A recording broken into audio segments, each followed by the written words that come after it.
Hey, Michael, welcome to the show. Hello, thank you very much for having me. So I'm going to get straight into it. Normally I ask people where they live and what they're doing, but I'm going to get into this. What does a certified forensic interviewer do? And I saw that, I said, what is that even a thing? Well, thank you very much for asking. And I can confirm that, yes, indeed, it is a thing. So the certified forensic interviewer is the highest available designation of expertise for professional investigative interviewers. So maybe the most common example I can use would be an investigator achieving his or her CFI would be like an accountant achieving his or her CPA. So it's not necessarily a job in and of itself. It's a designation of expertise in a field that should prepare somebody to execute, make sure I say this in the right way, morally, legally, and ethically successful interviews in any context throughout their career. So give me an example of where you would apply these skills. Certainly.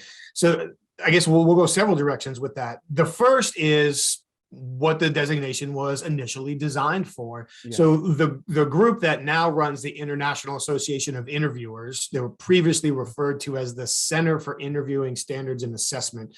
When they got together to create the Certified Forensic Interviewer program, exam, and designation, and so forth, really what they saw was a need for standards. Yeah. That's in the field of investigative interviewing. There were different schools of thought and different practices in different areas. And of course, some pieces overlapped, but there really wasn't an overarching standard that we could take into a court of law, or we could take into mediation, or we could take to a human resources department or executive that had concerns and say, here is our level of expertise, here is our education, here are the standards that we hold ourselves to, and here are the techniques that we use that fit underneath these standards. So that really, not trying to speak for that group, but that was really the mindset and the goals that they brought into creating it.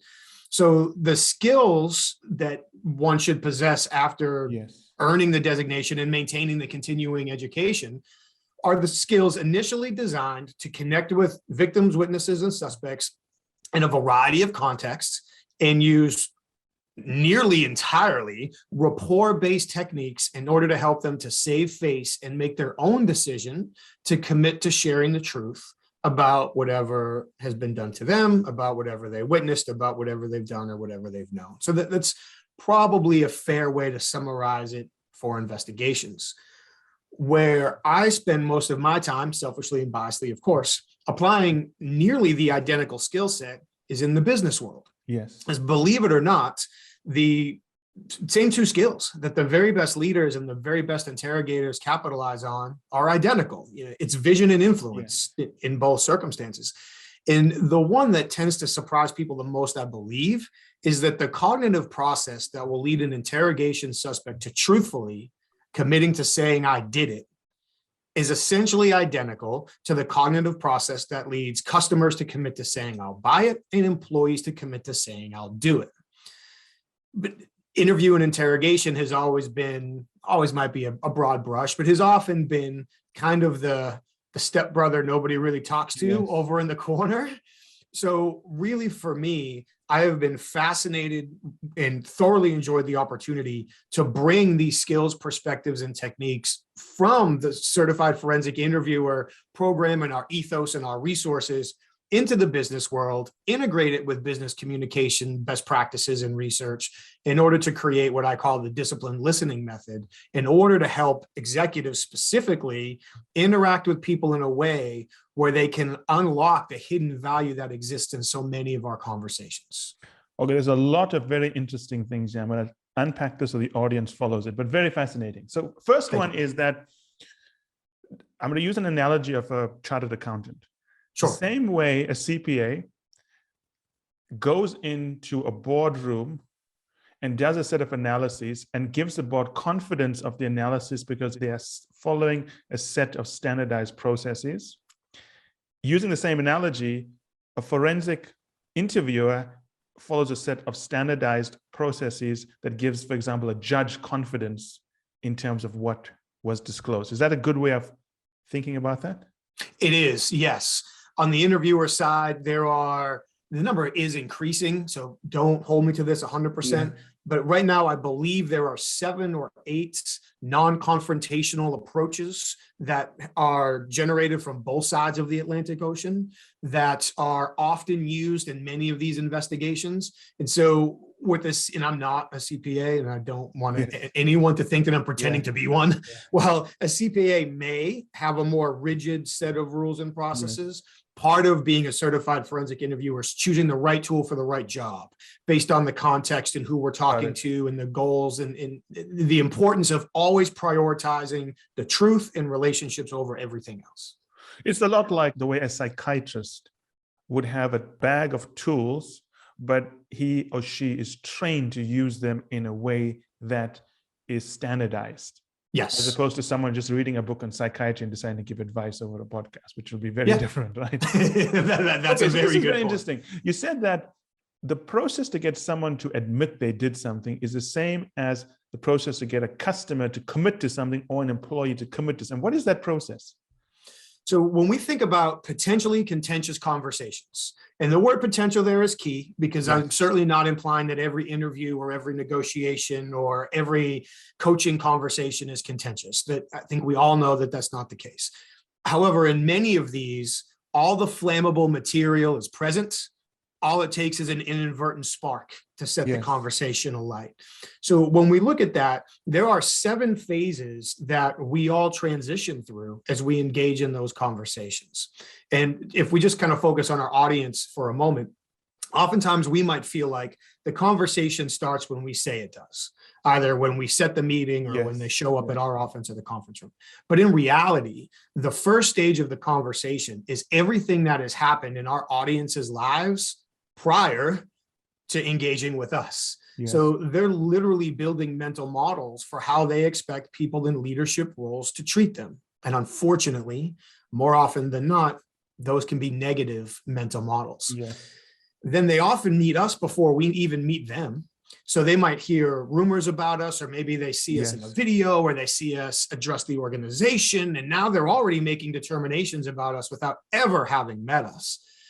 And then unfortunately, the first time we really do meet, it just might be in passing. So for us as executives, senior leaders, we see people all the time. That's another person in the organization. But what senior leaders often don't realize is it's a bit like being a celebrity within your organization. You're always on stage. People always are watching and they're always listening.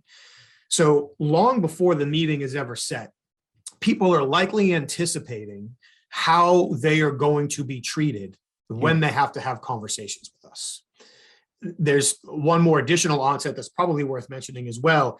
If somebody says or does something that they know could lead to an uncomfortable conversation, from the moment that happens, and maybe even the moment they started considering saying or doing it, if they thought it through, they've already put thought into how they're going to handle the ensuing conversation. What am I going to say? What am I not going to say, and why? So as leaders, especially in our most valuable interactions, it's important that we don't discount that. That's just the first. The second phase is the introduction. And there are 3 research studies unrelated from 3 different universities that say we are capable of judging people's intelligence, trustworthiness, and filing them within our previously existing mental models as fast as 100 to 500 milliseconds. So literally that introduction can set the tone for the entire conversation and can either enforce these potential negative expectations that someone brings in, or, and I mean this in a good way, can violate those negative expectations and cause people to think, wait a minute, Michael's being nicer to me right now than I thought he would be. What's going on here? And it literally recalibrates how they can engage with us. From there, when people start to listen, oftentimes it's easy for leaders to fall into the entitlement trap and feel that people are listening to us because they're truly intent on what we have to say, and they want to hear us, and they're ready to give us all the information that we feel we're entitled to. But in reality, when people start listening, and this would be the third phase, they're typically trying to figure out, what is this conversation about? Where is it going? And how does it impact the goals or fears that I have? Then once they feel like they've solved that riddle, they transition into that internal dialogue, self-talk, self-negotiation stage. And at that point, if we pick up on nonverbal behavior that indicates to us they're not listening, we may be offended by that, when in reality, they feel like, to go back to your analogy of the person who read a psychology book, they feel like they've now diagnosed the situation. And based on their diagnosis, they're now going to negotiate within themselves. What should I say? What should I do? What should I offer? What should I accept? What should I withhold? Based on what circumstances?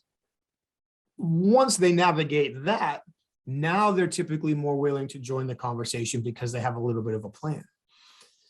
But now that they've joined the conversation doesn't mean they're going to stay. Yes. There's going to be multiple opportunities for them to choose to participate or disengage. And disengage doesn't mean walking out or hanging up the phone. It could mean transitioning to one-word answers or defensive tactics or misleading tactics, aggressive tactics, any number of things. And then likely the phase that gets overlooked the most besides the pre-conversation is the post-conversation follow-up. There's a big difference generally. Well, I guess I'll say it this way. In order for somebody to feel like they can trust their counterparts, especially if it's in a superior subordinate situation, there has to be tangible evidence there that says I can trust this person. Yes. So all of these active listening behaviors that we've all been taught, and they're great, we should do them, do not prove to somebody that we listened. They give the impression that we are listening. However, if we don't follow up after the conversation and make good on a commitment or check on them or add additional resources or even work in a few things that they said in a previous conversation into the next conversation, we've given them no tangible evidence that we've listened, which can be detrimental further down the road for our relationship. So whether we are conducting an investigative interview, whether we are interviewing a candidate for a position at any level of the organization, whether we are negotiating, working on a business deal, coaching somebody within our organization, or any of the variation of these conversations, there's a reasonable likelihood that the people we're communicating with are riding that roller coaster. Yes. And those middle steps, 3 through 6, are rinse and repeat. They could cycle through those stages any number of times during the conversation. So being able to account and address for that begins to unlock a series of new opportunities for senior leaders. That's quite interesting because whenever we talk about soft skills, we kind of group it into many different things. And we know that we need to communicate in a certain way, gain trust and so on. But I think for many people, they don't invest enough in learning the right technique. So they get very weak results. Or in many cases, they don't even understand why they're failing to influence. They believe I have a logical argument. I'm a smart person. Most of our audience went to Harvard or some fancy school like that. And they're very accomplished. They've worked very hard. They know how to build financial models, solve complicated problems. But then when they get to a certain age, that ability to influence becomes a material gap.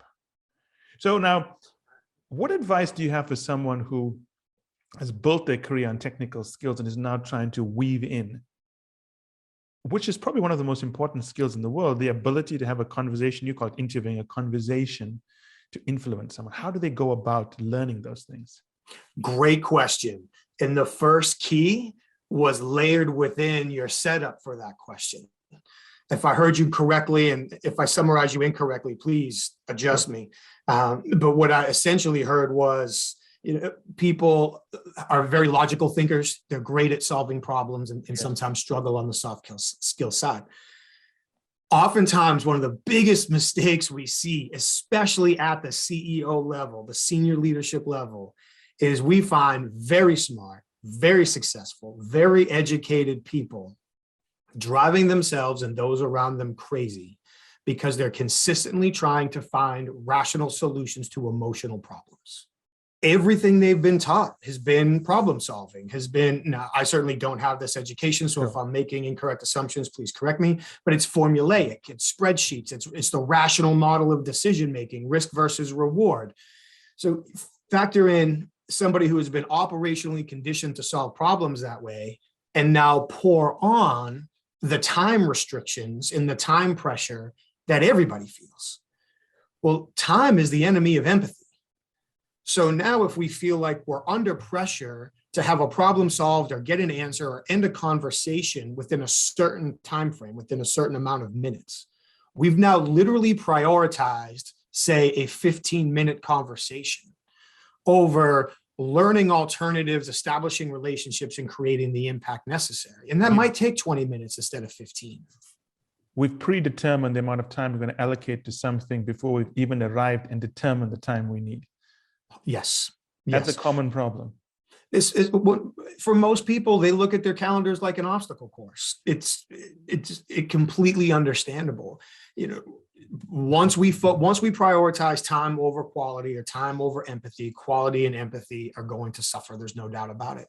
It honestly just recently happened with my wife and I. She was going to pick up our son at preschool. Her schedule changed. No problem. I'll go do it.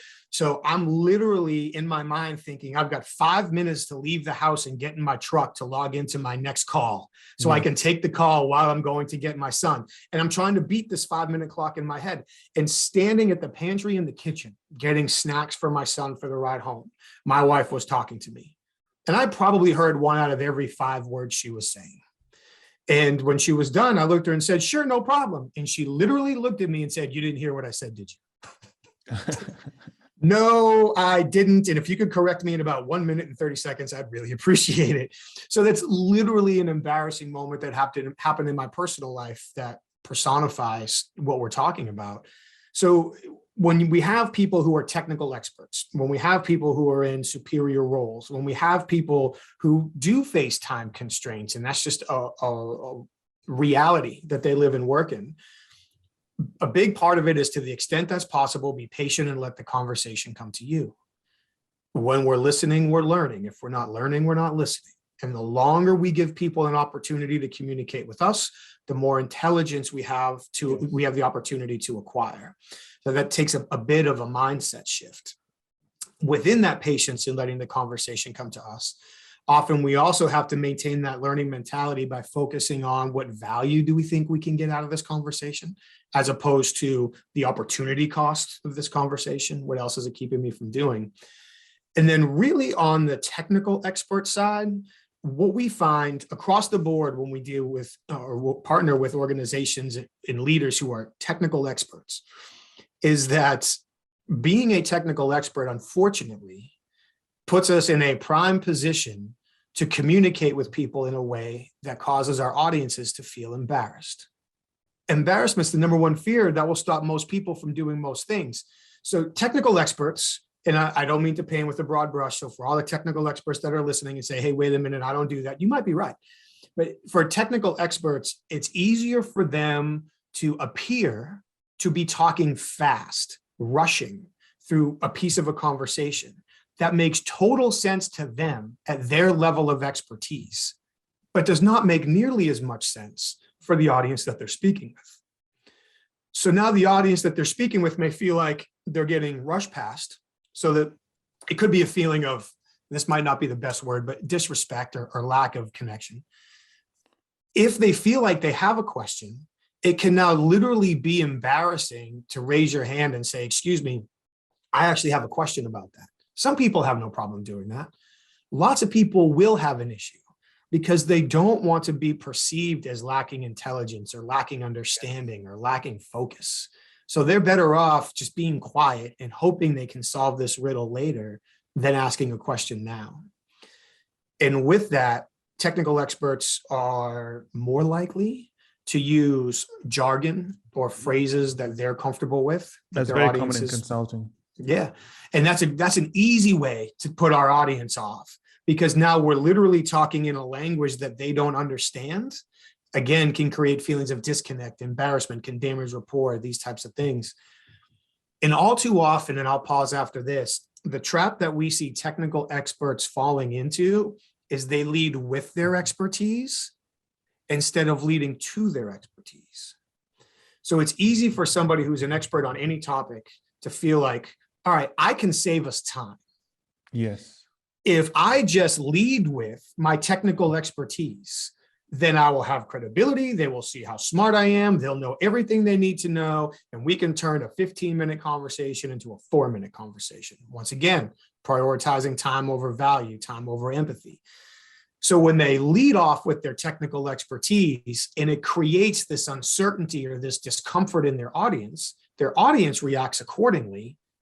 And now it ends up frustrating the technical expert, taking more time and damaging rapport to a degree. And I'm certainly not trying to paint in a broad brush saying this always happens, but these are the most common pitfalls that we see technical experts falling into time and time and time again. Well, I work with many technical experts, and I can tell you that is very common, maybe with 95% of them. They believe that they're a technical expert because they are the most rational person in the room, and that rationality gives them permission to control things. But more importantly, that rationality means that whatever they decide must be right. And they don't see anything else. One of the things I do with all clients I deal with is whenever I'm talking to them or advising them, I always think about, okay, what should you do that is rationally correct? 2, when you do what is rationally correct, how is it going to make people feel emotionally? And the third thing I look at is that what is it going to do to their careers? That's politics. Because I remember once in a consulting engagement, at that stage, I was a principal, I was not a senior partner. And I remember there was a partner presenting a banking strategy to the executive committee and talking about how the wealth management division is doing really badly. And right there is the head of the wealth management division. And I'm thinking to myself, but why would you use language like that? How does this person feel? And second, their career's on the line. Is this the best forum to be discussing that division's performance using that language? So coming back to the point you made in a kind of a circular way is that people who follow the rational logic, the so-called experts, to some degree, they're driven by a need for significance. They want to get that respect of being an expert. And it's almost as if they've already predetermined what the right answer is, so they don't need to engage and build a coalition. And because they don't feel the need to engage, they don't even try to do it. And I do believe it's alienating, because when you read newspapers, you have this term elitists. Mm-hmm. And that's basically what they're referring to. People who are well-educated, who've predetermined the answer, and they're not willing to talk to anyone about it. So how do you overcome that? Because it's a mindset shift. This is not a technical shift. It has to be an intentional mindset shift. And it's something that, like if somebody plays tennis or plays golf, it's something that has to be practiced and conditioned over a period of time until it literally becomes muscle memory. You said several things there that I find extremely valuable. And one is, you mentioned it again, if I don't summarize it word for word, excuse me, but that need for the respect for being that technical expert. Perhaps the most dangerous gremlin that lives in our brains is the need to have our self-image affirmed consistently. Yes. And that need for affirmation escalates depending on who is in our audience. So if we have somebody who is a technical expert and they're in a superior role and they feel like they need their superior role affirmed, then they're likely going to communicate that way because they will feel better about themselves. And now we're literally prioritizing how we feel over how the group perceives the conversation. The flip side can be true as well. And sometimes this can be more dangerous. And honestly, early in my career, I will freely admit to falling prey to this next one, being in a subordinate position, yet being a technical expert and feeling like I'm not getting the respect I deserve. So now I'm going to come out guns blazing with my expertise in order to earn the respect I feel like I deserve from my superiors, while only doing far more damage along the way. So it starts with, and again, I don't want to play armchair psychologist to get back to your, your analogy from earlier today, but part of it starts with understanding where and how do we feel affirmed or validated or respected, and then changing our level of awareness where we can begin to be comfortable in our own skin, comfortable with our own expertise, to embrace this learning mentality as opposed to the validation mentality when we go into these conversations. When we teach disciplined listening, one of the things that we stress out of the gate is it is our responsibility to own how our audience experiences our entire interaction. We know that there's competing realities in any conversation, how I see things, how you see things, maybe the independent truth in the middle. So for us to say that somebody reacted in a way that we didn't intend, or somebody didn't get the right impression, or somebody's upset about something they shouldn't be, maybe there was nothing we could have done about that. Maybe. The vast majority of time, if we had increased our situational awareness, if we had taken an audience-focused approach, if we had really thought through the goals we were trying to achieve, not just the short term in this conversation, but long term down the road, now we really have the ability to make that conscious shift in order to engage with people that are more likely to create the emotional responses we're looking for, and less likely to create these unhealthy emotional responses. And I do have a couple preparation questions that I like to work through with people in order to help with that. But before I get into those, I certainly don't want to steamroll the conversation. I'm happy to pause here for any additional thoughts or questions. Yes, we definitely want to get into those questions, but I want to talk about, I want to build on some of the very valuable things you said so we can unpack it for the audience and get them to have this mindset shift. In my previous role, I used to be a management consulting partner, and the firm used to use me as a troubleshooter. So that if there was a problem with a client somewhere in the world, they'd send me in and say, you got to fix this. And the word fix means different things to different people, because for many people, fix means make it go away.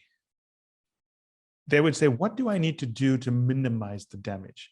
What do I need to do to minimize the write-off? What do I need to do to minimize the amount of additional work we need to give this client to make them be quiet?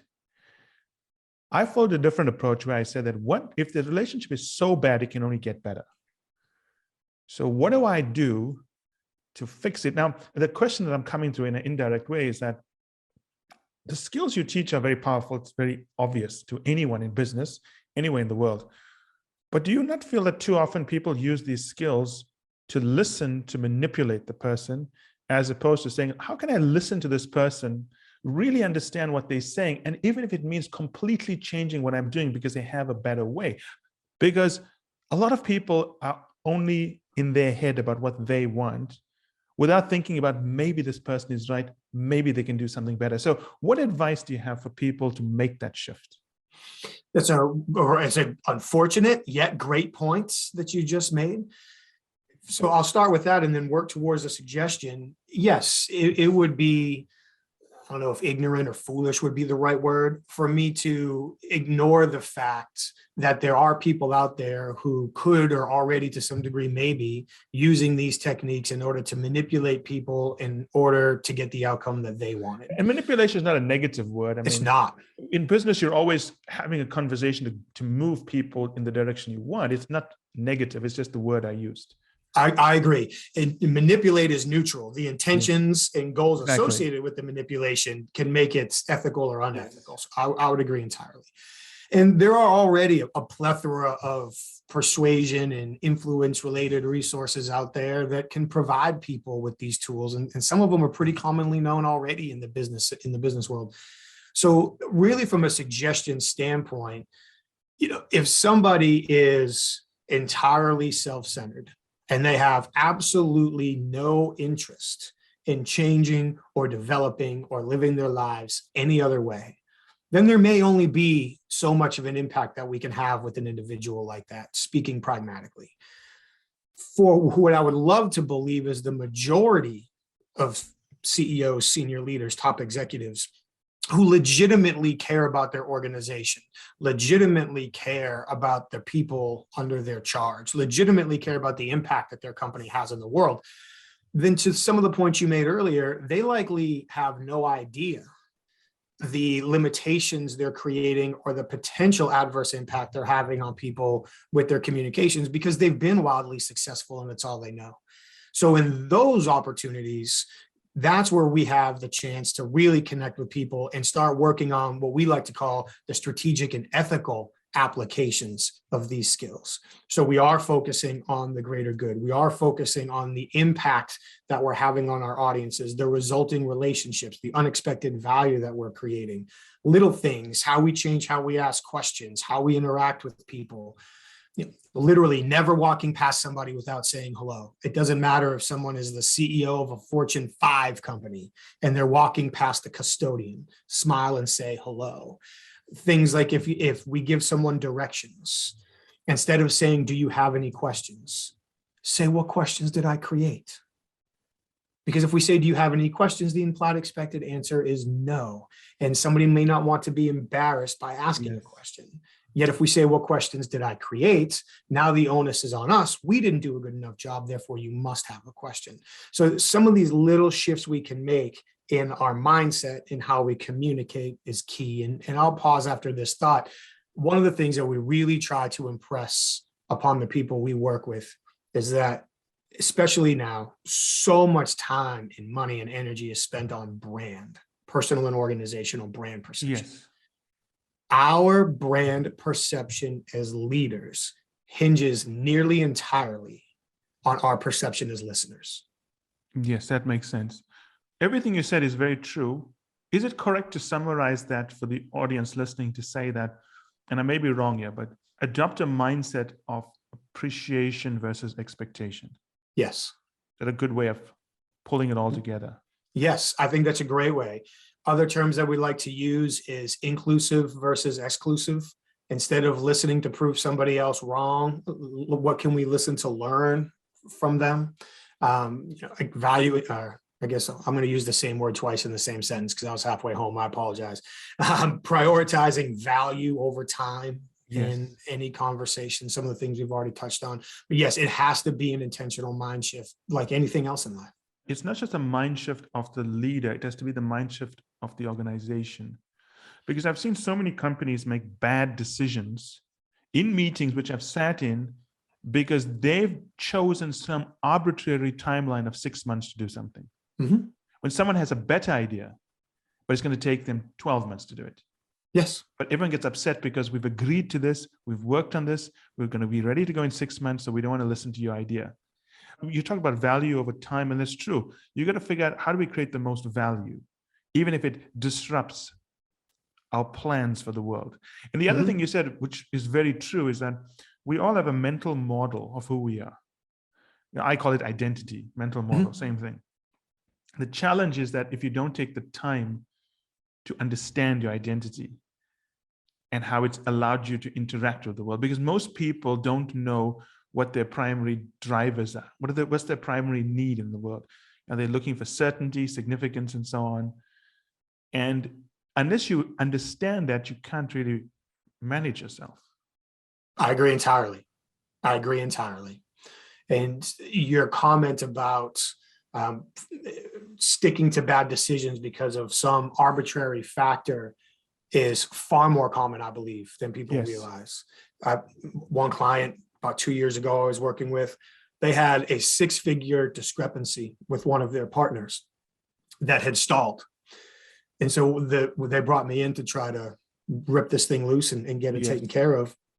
And literally the problem they brought me in to solve was getting their business partner to come into their office. And inside, I'm thinking, okay, keep a straight face and listen to this whole thing before I start talking. But literally, they had a problem and they told their business partner, you have to come to our office so we can figure out how we're going to get this resolved. And their partner stopped communicating with them and refused to come to their office. And we really blame them. Yes. And now, to your point, my client is blaming the other person for not coming. And they're so fixated, they're like, literally, Mike, what do we need to say to this person to get them to come to our office? And after I listened to them, I finally just responded with, why is it so important that they come to your office? Because our CEO has to be at the meeting. Does your CEO own a vehicle? And they make big wide eyes at me. And I literally said, what is more important, resolving a 6-figure issue or having the conversation at your office? Well, we thought we would have it here. And then we get into that's like calling somebody to the principal's office, or it's creating a parent-child relationship. And very long story short, we got 3 options. We can go meet them at a neutral site, maybe take them out to a meal, or go to their office. What's more important, having the conversation here? And my client literally said to me, they caused a 6-figure problem and you want me to buy them lunch. If it gets you several $100,000 back, I would think that's a wise investment. And the story is a good story because if you break into it, and I may be wrong here, but it was probably some underling who made the decision on behalf of the CEO to please the CEO, but wasn't thinking about the broader value at play here. It was. You're correct. The concept of situational awareness is something that is taught to people who serve in public safety roles, because they often put their physical safety in jeopardy on a routine basis. Yes. My suspicion, from my perception, what I've seen, is that the skill of developing situational awareness is woefully neglected in the business education process. So people aren't necessarily taught to look at whatever problem they're trying to solve through a longer term strategic lens and say, okay, what's the real long-term impact, the next series of ripple effects I'm trying to create? With that in mind, what's all the intelligence I have in front of me, either opportunities or barriers or obstacles that I need to consider? With those, now what are my best, maybe 2 or 3 alternatives? Okay, and after considering those alternatives, what do I think is the best one to pursue? I mean, game theory is taught of quite frequently, but again, yes, game theory tends to be super rational, super formulaic, whereas situational awareness, the skill of situational awareness, especially in a business context, can start to account for some of the more emotional, unpredictable, interpersonal, if this, then that type reactions that a game theory approach may not always uncover. This is very interesting. I completely agree with you. And I like the word situational awareness because it talks about what's happening around you. Whereby emotional intelligence asks you to look inside. I was dealing with a client once, and this is actually going to be on the show, whereby she was telling me how do they deal with a distributor that's not loyal. And we were very emotional about this. This is such a disloyal distributor. We don't want to work with them. We want to replace them. They've just, betrayed our trust. Now I want to know what happened. What did they do? Did they steal your car or something? And she said, no, they've started working with another company and they make more money with the other company. I'm thinking, wait, that's capitalism. That's what you'd expect them to do. Your products are not selling. They're working with someone else whose products are selling. What do you think the investors of that distributor would do if they turned down a more profitable product and worked with a less profitable product? It's that mindset shift. The perfect example of what you gave. Yeah, it is. It's the perfect example. So it happens very often, right? What advice do you have for allowing people to see things for what it is in a constructive way? And then maybe we can segue into those questions you had. I think we can segue from here. So I have 2 answers to that question. The first is, well, now I started thinking of them both, so I have to work backwards here. The first is, it's a mathematical concept that I've repurposed, which again is a bit ironic because I'm certainly not a mathematician, but it's to ask, am I the lowest common denominator? So if I am having conversations with multiple otherwise unrelated groups of people, and I tend to run into the same obstacles, the same roadblocks, the same stressors, the same impediments to productivity, if I am the only common link between these groups, then I clearly have to be communicating in a way that is creating these problems. And when especially CEOs fall into the entitlement trap, it is so easy. And it's also easy to understand how this happens. It's so easy for somebody to think, I am the smartest woman or the smartest man in the room. I have in my whole life. That's why I'm here. So if somebody else isn't getting what I'm trying to accomplish, it has to be their fault. It can't be mine. I don't say that with any sarcasm or disrespect. It is very easy to fall into that mindset. Yet it is that exact mindset that stops us from making the shift that we need to. So one of the things is to ask, am I the lowest common denominator? The second ties into potentially the single most valuable lesson I learned from my career in interrogation. It's completely acceptable for people to lie to me. And not take it personally. Yes. And it's not about you if they lie about it. Thank you. And that's the piece that so many people miss. I clearly remember teaching an interrogation seminar for a large audience of federal agents here in the United States. And I was showing a video of an interrogation, and when I paused it for a teaching point, they cut me off and said, "I would be so mad if I was you right now because that guy is obviously lying." And I turned around and was like, "Why? Why would you be mad?" "Because he's lying. He needs me to tell the truth." Well, let's pause there for a second. Does he need to tell you the truth? No. Or does he need to protect himself? Everyone is trying to protect themselves. 100%. Some do it more aggressively than others. True. And there's other lines that certainly can be Yes. crossed.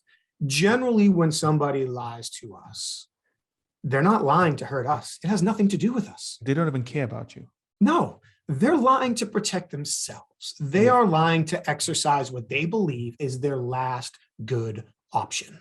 And I can't fault them for that. Congratulations. At least now I know I have somebody with a functioning brain sitting in front of me that understands telling the truth right now could have negative consequences.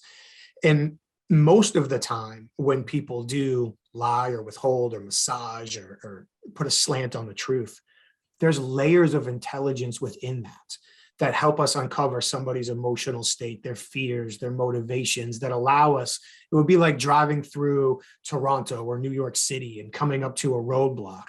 Well, I can't drive through this roadblock, but I can take a right and two lefts and I can go around this roadblock and keep going in the same direction I was. So it's that same mindset. So, and I do think that's a good segue into what you asked about the preparation questions.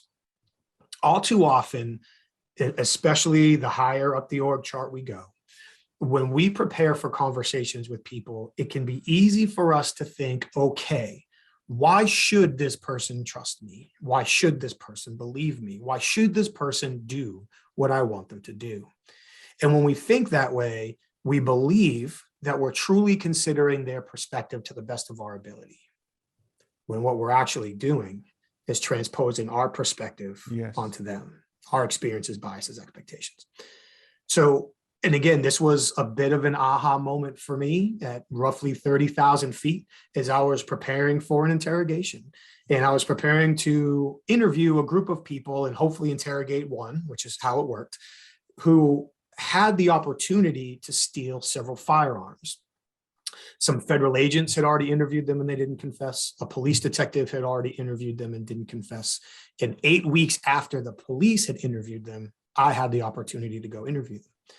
And I was literally sitting on the airplane, classic, with the pen on the little napkin that they gave me with my drink, starting to scratch out some notes. And I just started laughing. It's like, there is no good reason why any of these people should tell me the truth. The people who are innocent are already burdened with the investigation and they just want it done. And the person that did it is 99% of the way to getting off scot-free. Like, they just have to keep their mouth shut for another hour or so and they're fine. And what would almost sound like capitulation was, it gave me this sense of relief. Well, you have leverage now. I do. And literally from that moment on, I have changed how I prepare for all of my high value conversations. And there's 4 questions I ask myself. The first one is a direct result of that aha moment on the airplane. And you analyzed it 100% correct. I don't ask myself, why should they? I ask myself, why shouldn't they? Why shouldn't my audience commit to what I want them to? And it's not about being fatal or negative or assuming the worst. It's about empathizing to the highest degree possible and thinking, to your point about the distributor, well, why shouldn't they use me? Because they're being more profitable with somebody else. That's it's fairly obvious when you look at it that way. That's a baseline economic decision, and that's not rocket science. So I start by asking myself, why shouldn't they do what I want them to do? Then after I answer that, I ask myself its sister question. Why haven't they already committed to what I want them to do? That's a good question. And in fairness, the answer to that can fall under one of 2 categories. One is they didn't know it was an option. I can't blame them for that. Let's be pragmatic. The second is they don't see the value. Yes. So now I have to unpack, okay, where is the value disconnect? Once I answer those 2 questions, I ask myself the third, which may be the most important of the 3. At this point, it might be common for somebody to say to themselves, okay, what do I have to say to Michael to convince him to commit or to believe or to trust or to do. But there's two fatal flaws with that question. If I'm thinking, what do I need to say? Once again, I'm focusing on me, I'm not focusing on you. And if I'm focusing on convincing, I am almost certainly encouraging people to take opposing positions Yes. and battle out trade losses until somebody finally gives in. So instead, we ask ourselves this: what does my audience need to experience before choosing to commit to what I need them to? And by focusing on the audience's experience, now we can look at how much time do we need? How many different conversations? How many different modalities? What information or educational opportunities should they be presented with, in what order? Who would be the best representatives from our organization? Where would be the best place to have this conversation, the best time to have this conversation? Now we start to increase our situational awareness because we're taking responsibility for how our audience perceives our interaction in order to drive to the goals we're looking to achieve.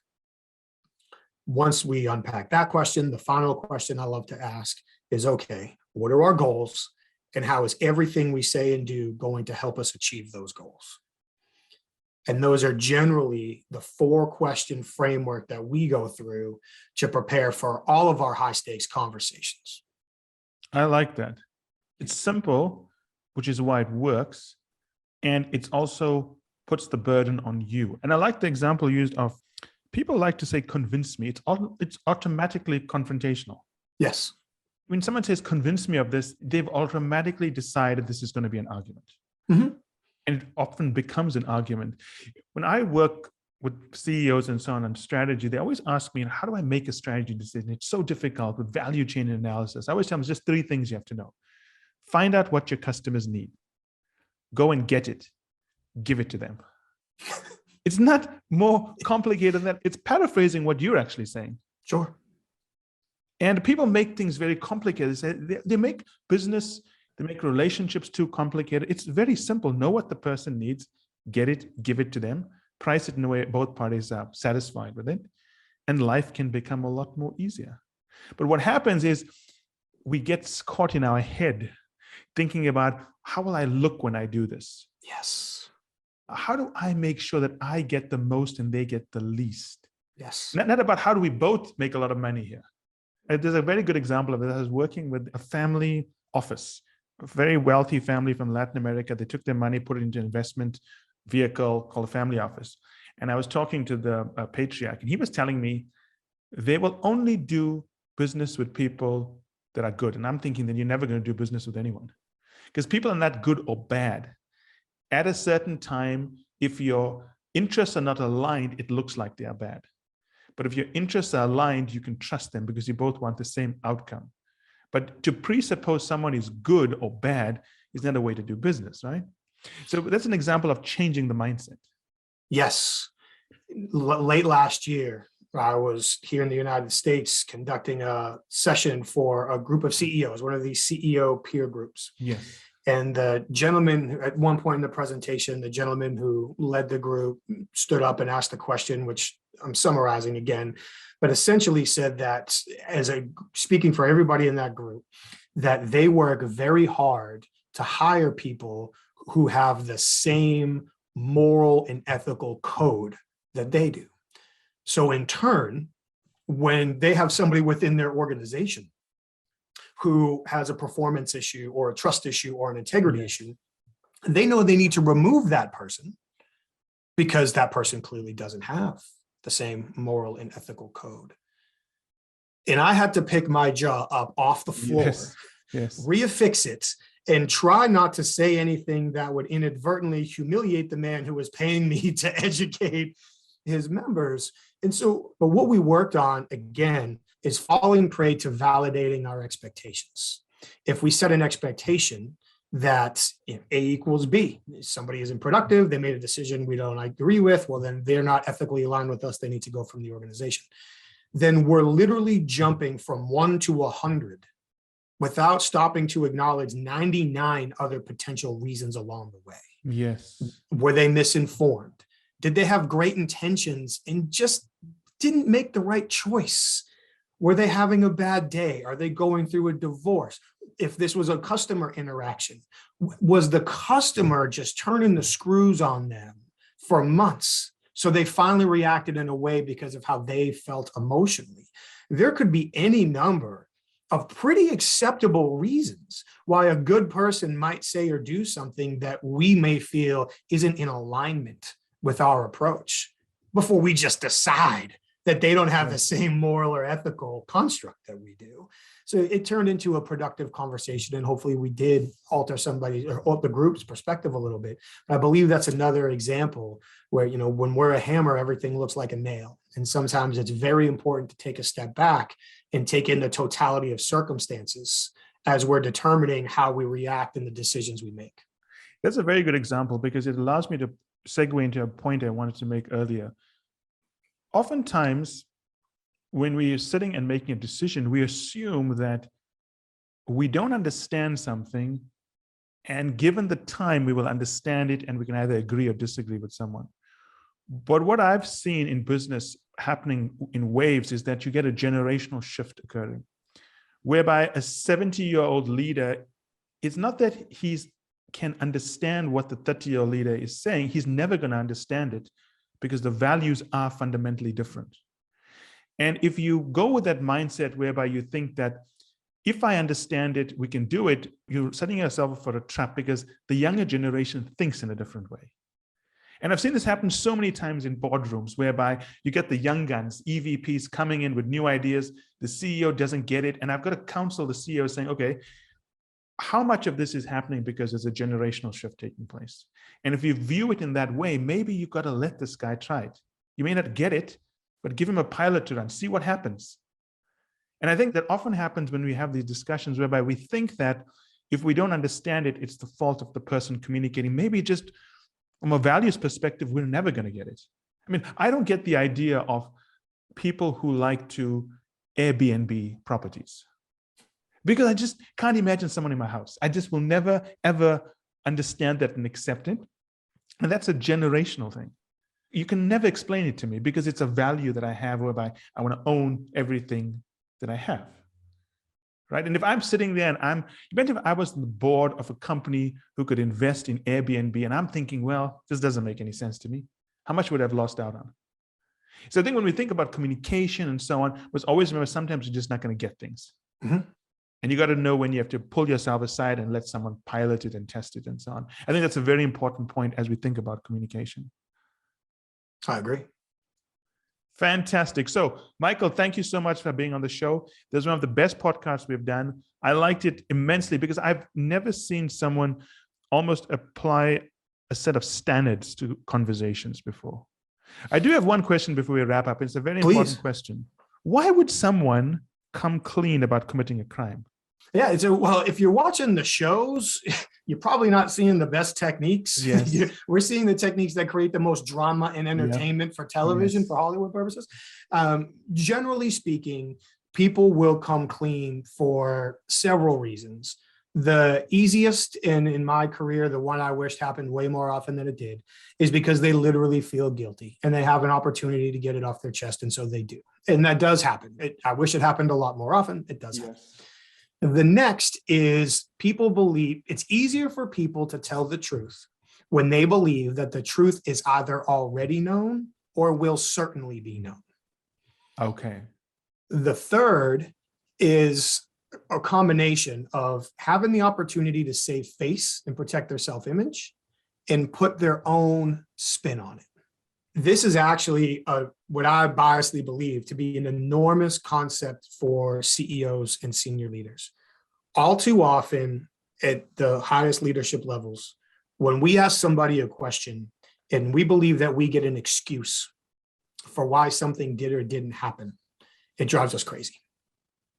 And our initial reaction is often direct to accountability. I don't want to hear excuses. Everyone needs to take accountability for their actions. Where are we right now? What we often fail to realize is that to tie this all to come full circle, all the way back to the beginning of our conversation, when somebody gives us an excuse, that is the result of their internal negotiation. They say to themselves, okay, I'm going to have to say something about this. Yes. But I have to do it in a way that helps me save face and protects my self-image. So I'm going to give an excuse. And what happens, I'm not brave enough to put a percentage on it, but it probably would start with a 9. What happens far too often is that leaders, because they're focused on time or accountability or their self-image, don't mislead the leader, they immediately attack the excuse, as opposed to realizing that the excuse, to use an interrogation analogy, is a tacit admission. Yes. They're admitting there's a problem. They're just softening the edges of the problem. Yeah. But what we really wanted was them to fall on the sword in front of us, because that's what we're entitled to. So because they didn't do that, we become upset. Where what we really should be doing in those situations is accepting the excuse. That doesn't mean agree with it, just accept it. Because often when people give us an excuse, they have their defenses ready. They expect us to attack it. They're prepared for that. It's what they're anticipating. But if they give us an excuse and we pause for a second and say, thank you. That's a good place to start. Please walk me through that.